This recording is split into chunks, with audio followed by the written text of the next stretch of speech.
Seperti kata Santi, malam ini anggota keluarga Andero akan berkumpul di kediaman Calvin dan Santi untuk merayakan ulang tahun Andi yang pertama. Satu persatu mulai berdatangan dari Mama Lira dan Papa Delro, terus Daniel dan Reta serta Melda dan Nick, yang membuat Santi langsung memicingkan matanya saat menatap sang sahabat. Kok kalian berdua bisa datang bebarengan? Tanya Santi penuh curiga. Jangan bilang kalau hanya kebetulan, karena aku sama sekali tak akan percaya imbuhnya. Itu kami, kata Melda yang harus terpotong karena tiba-tiba Andi menghampiri dan tangan kecilnya menyentuh tangan sang bunda, sehingga bisa mengalihkan perhatian Santi. Ada apa sayang? Tanya Santi dengan berjongkok mensejajarkan TBH-nya dengan sang putra. Andi tak menjawab tapi langsung menarik tangan Bunda Santi agar bundanya itu mengikuti dirinya. Kalian berdua masih punya hutang menjelaskan sama aku. Terutama kamu Mel, kata Santi yang masih sempat-sempatnya berbicara dengan sahabatnya juga sahabat sang suami. Tak berselang lama, Mario dan Alex juga datang karena mereka berdua juga diundang oleh Calvin. Mario dan Alex datang bersama keluarga kecil mereka. Selamat ulang tahun anak ganteng, ucap Asti, istri dari Mario sambil memberikan bingkisan dan mengecup kepala Andi. Terima kasih tante, ucap Santi, pakai repot-repot bawa kado segala. Dengan datangnya kalian saja sudah lebih dari cukup, sambungnya. Nggak apa-apa, cuma mau ngasih kado buat anak gantengnya aku, sahut Asti. Asti dan Mario mempunyai anak kembar perempuan yang diberi nama Ara dan Asa dan sudah berumur sekitar 3 tahunan. Tante Nat juga bawa kado buat si ganteng, kata Luna, istri dari Alex. Selamat ulang tahun sayang, ucapnya. Terima kasih Tante Nat, ucap Santi. Alex dan Luna juga sudah mempunyai seorang anak perempuan yang umurnya hampir sama dengan Ara dan Asa. Namanya Alena. Waktu pernikahan Calvin dan Santi, Marion dan Alex sama sekali tak membawa ikut serta istri dan anak mereka. Karena kebetulan Asti dengan mengurus si kembar yang sedang demam, sedangkan Luna dan Alena sedang berkunjung ke rumah kedua orang tuanya yang ada di luar kota. Namun selebihnya mereka kadang bertemu, walau hanya untuk sekedar mengobrol atau datang berkunjung ke toko kue milik Santi. Setelah potong kue, acara dilanjutkan dengan makan malam bersama, yang tentu saja makanan yang tersedia ada ikut andil sang nyonya rumah. Kue-kue yang dihidangkan pun dari toko kue milik Santi, yang tentu rasanya sudah tidak diragukan lagi. Mam, Pa, dan semua, ada yang ingin Daniel sampaikan. Kata Daniel dengan berdiri dari duduknya, sehingga mengalihkan atensi semua orang. Kebetulan semua masih berada di ruang makan, sebab para anak-anak belum selesai dengan makanan mereka. Reta, Hamel, kata Daniel dengan bahagianya. Oh, Hamel, kata Mama Lira dengan biasa saja. Namun sedetik kemudian, wanita itu langsung menyadari perkataan putranya tadi. Apa, Hamel? Reta Hamel, tanya Mama Lira. Lebih memastikan yang dijawab dengan anggukan yang sangat mantap dari Daniel. Akhirnya selamat ya sayang, ucap Mama Lira sambil memeluk TBH. Reta dan Daniel secara bergantian. Satu persatu yang ada di sana pun mengucapkan hal yang sama pada Daniel dan Reta. Reta, sayang, kalian mendingan pindah aja ke rumah Mama sama Papa ya. Boleh ya Niel? Tanya Mama Lira pada anak dan menantunya. Biar ada yang temanin sekaligus jagain Reta, sambungnya lagi. Jujur, Mama Lira masih kekhawatiran dengan kehamilan Reta. Dia takut jika hal yang sama akan terulang lagi pada mereka berdua. Reta, sebaiknya kamu resign dari Andero Elektro dan lebih fokus pada kehamilanmu saja, kata Papa Delro. Bukannya apa-apa, kita cuma nggak mau kalau sampai kamu kelelahan nantinya. Sambungnya lagi menjelaskan perkataan agar tak terjadi salah paham. Iya Pak, kami juga sudah membicarakan hal ini dan Reta setuju untuk keluar, kata Daniel, menanggapi sang papa. Tapi kalau untuk pindah rumah, sepertinya enggak Mam. Sambungnya, tenang saja, Niel akan berikan Reta seseorang yang bisa menjaga serta mengawasinya. Selama tak ada Niel di sisi Reta, katanya lagi. Mel, ikut aku sebentar. Kata Santi tiba-tiba pada Melda. Santi sengaja mengajak Melda ke dapur untuk mengambil beberapa cemilan di sana. Padahal, bisa saja dirinya meminta ART untuk membawakannya. Tapi tentu saja itu Santi gunakan sebagai alasan buat menginterogasi sang sahabat. Rasanya mulutnya sudah begitu GATAL dari tadi untuk mencecar sahabatnya itu. Kamu belum menjelaskan apa-apa sama aku tentang hubungan kamu sama Nick. Kata Santi to the point saat keduanya sudah sampai di area dapur. Melda menelan ludahnya secara kasar begitu mendengar pertanyaan dari sang sahabat yang sudah serasa saudara itu. Itu, aku sama Nick, kita sudah dekat 1 tahun belakangan ini. Jawab Melda, dan rencananya 1 bulan lagi kami akan bertunangan. Cicitnya dengan hati-hati karena sahabatnya itu pasti akan sangat terkejut. Apa? Oh my, seru Santi sambil berkaca pinggang. Kalian sudah akan ke tahap yang serius dan sama sekali tak memberitahu aku, tanyanya. Apa kamu sudah tak menganggap aku sahabat kamu, ha? Tanyanya lagi. Enggak gitu San, sahut Melda dengan cepat. Kami berencana mau memberitahu kamu, tapi waktunya saja yang gak pas. Sambungnya lagi memberi alasan.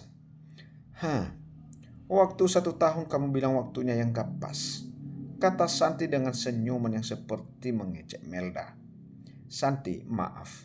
Aku akui kalau aku salah sama kamu. Dan sudah gak jujur selama ini. Ucap Melda dengan wajah yang tertunduk. Gak perlu minta maaf. Orang kamu gak ngelakuin kesalahan apa-apa kok. Jadi ngapain minta maaf? Sahut Santi. Kedua tangan wanita itu langsung menaruh beberapa cemilan di atas nampan dan siap untuk dibawanya ke depan. Santi. Melda memegang salah satu tangan Santi untuk menghentikan langkah sahabatnya itu. Sudah ditunggu sama yang lain, ujar Santi, dan langsung berjalan kembali meninggalkan Melda di dapur. Melda menghela nafasnya beberapa kali untuk mengendalikan dirinya sendiri, biar jauh lebih tenang. Melda yakin jika sahabatnya itu begitu marah padanya saat ini. Santi bukan marah, tapi lebih tepatnya kecewa. Dia merasa seperti sudah tak dianggap oleh sahabatnya sendiri. Begitu Melda dan Santi sudah di ruang keluarga, bergabung dengan yang lain. Ada sesuatu yang berbeda terlihat dari keduanya. Are you okay sayang? Tanya Calvin pada sang istri yang lebih banyak diam dan tak seceria tadi. Aku tidak apa-apa mas, jawab Santi. Nick pun juga melihat wajah yang begitu muram pada calon istrinya. Tapi untuk berinteraksi secara lebih dirinya belum bisa karena hubungan mereka saat ini memang belum ada yang tahu. Kecuali mereka berdua, orang tua Nick juga orang tua Melda sendiri. Kenapa? Tanya Nick ketika dirinya dan Melda sudah berada di dalam mobil siap untuk pulang. Melda menghembuskan nafasnya yang terasa begitu sangat berat sebelum menjawab pertanyaan kekasihnya itu. Santi nuntut penjelasan dari kita. Lebih tepatnya, dariku tentang hubungan kita, jawab Melda dengan suara yang lemah. Sudah, tenang. Nanti aku bantu untuk jelasin ke Nyonya Muda, kata Nick dengan menggenggam tangan Melda. Lagian Nyonya Muda itu orangnya sangat baik dan pengertian, jadi dia nggak akan marah sama kita terutama kamu, yang notabene adalah sahabatnya. Sambung Nick menenangkan kekasihnya itu. Sekarang kita pulang ya. Nggak enak sama ayah ibu kalau pulangnya terlalu malam. Sambungnya lagi lalu menghidupkan mesin mobilnya meninggalkan rumah Calvin. Melda tahu kalau sahabatnya itu orangnya sangat baik. Tapi tetap saja dia sedikit ngeri jika membayangkan Santi marah atau ngambek padanya. Sedangkan di rumah Calvin, lebih tepatnya di kamar utama, Santi ngedumel terus sambil membersihkan TBH dan berganti pakaian sampai membuat Calvin yang baru masuk ke kamar dari ruang kerjanya menggeleng kepala sekaligus heran karena tak biasa-biasanya istrinya seperti itu. Lebih tepatnya ini adalah kali pertama dirinya melihat sang istri begitu. Merasanya begitu sangat menggemaskan di mata Calvin. Mas, sejak kapan kamu di sana? Tanya Santi yang matanya menangkap sosok Calvin dari kaca rias. Dan saat ini pria itu dalam posisi berdiri bersandarkan pintu dengan bersedekap dea-dea seolah sedang menonton sesuatu. Sudah sejak tadi sayang, jawab Calvin yang lantas berjalan maju. Kok aku nggak tahu kamu masuk? Tanya Santi lagi dengan menatap sang suami yang berjalan menghampirinya. Kamunya subuh, ngedumel dari tadi, jawab Calvin. Ada apa? Apa yang membuat istri cantikku ini terlihat begitu kesal sedari tadi? Tanya Calvin dengan jari tangannya yang mengangkat dagu Santi sehingga wajah wanita itu mendongak dan matanya bersitatap dengan mata tajam sang suami. Tak lupa pula Calvin melabuhkan kecupan di Beibeir, ibu dari putranya itu. Ayo, cerita sama aku, kata Calvin lagi. Aku lagi kesal sama asisten kamu. Sama sahabat aku juga. Jawab Santi yang membuat Calvin mengerutkan dahinya. Kenapa? Tanya Calvin dengan heran. Santi menghela nafasnya sebentar. Mas tahu kalau Melda dan Nick ada hubungan? Tanya Santi. Hubungan?